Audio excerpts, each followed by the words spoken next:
Hi everyone, today I'll be showing you how to use Meshroom to create photogrammetry imagery.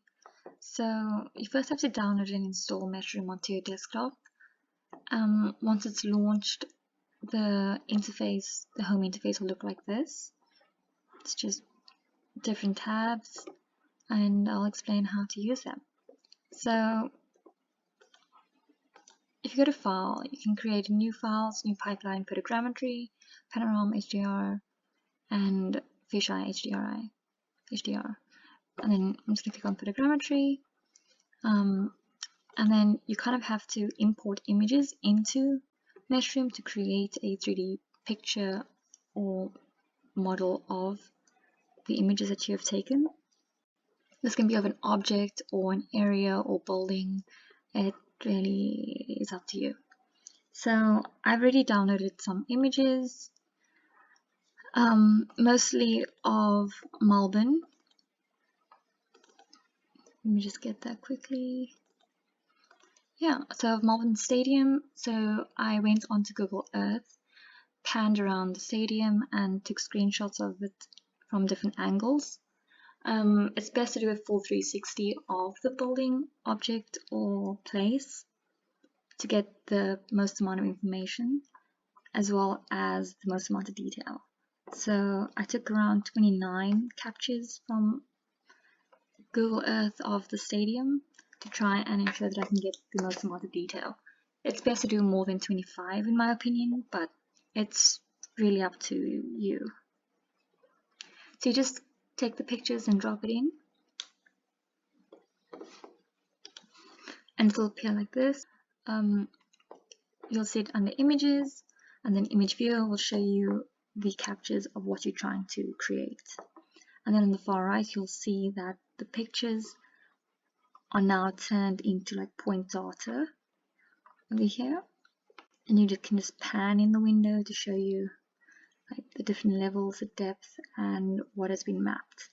So these little cameras here show you the angles of the pictures and where they were taken. So you can see it's like a full 360 and the data. And then to turn this into a mesh and workable picture and model, yeah, I'll show you how to do that now. So you can just press start over here to compute the pictures to create this model on the far right. And then if it doesn't appear immediately, you can just press start, and then this point data will be created. It may take a short while to create, as it just takes its time sometimes. Yeah, and then at the bottom we have the graph editor. It looks quite similar to, if you're familiar to Rhino, the grasshopper script. It's quite similar to that. And then you just have to, as long as it's all green, then you're good. You can just click on them individually and say compute if you change anything. To get this into a mesh, you can just increase your point like that. I'm just going to leave it actually quite small. So you can adjust the point data over here from really small to really large, as well as the camera. And you can also click on the camera to show you the image overlay. And yeah, that's all.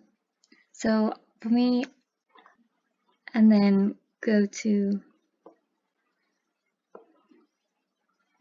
texture, downscale to 8, texture side to 16,000, and then as well as increase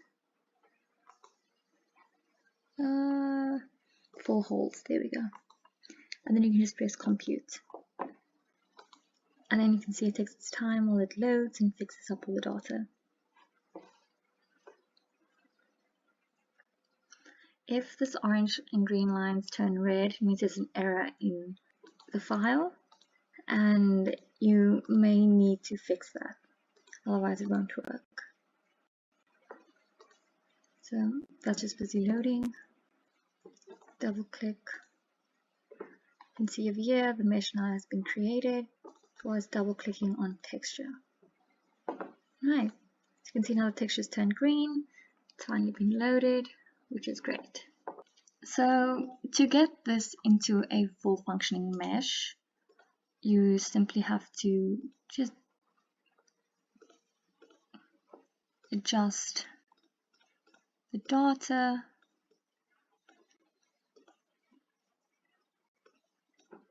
over here. So as you can see, that's what it looks like. You can change some of the information, as well as if I increase the downscale, let's see what would happen. Hopefully the mesh doesn't error again. Alright, so once it's all been loaded, you can simply click on the mesh as well as the texturing, and then turning that into a solid over here, as well as the texturing as well into a solid. And as you can see, it looks like this currently, but then you can simply just reduce the point size, and now you have this mesh. It's not entirely perfect, but it's upside down. So as you can tell, that's what the stadium looks like now that it has all been loaded. You can click the meshes back on, and that shows you the mesh of the file, as well as you can click structure to show you where the structure points are.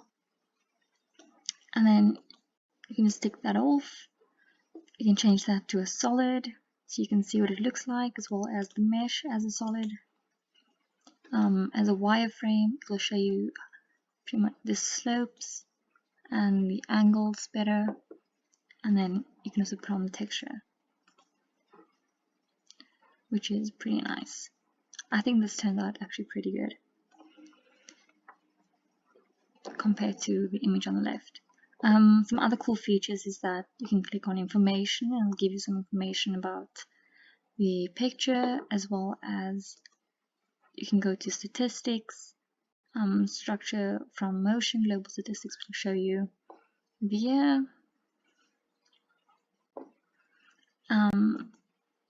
some more. You can also view depth map in 3D. I'm not really sure what it's trying to do. Yeah, let me just turn that off. Over here, I'll just turn that off. You can also change the image over here on the left to depth or sim. It calculates it for you, as well as image. Yeah, I think this is pretty good. You can also add to normals, which will show you some more information about the project as well as the file. So I'm just going to put it back onto texture map over here. And then to export the file and save it, you just have to go to File, Save As. I hope this is helpful in teaching you how to use Meshroom.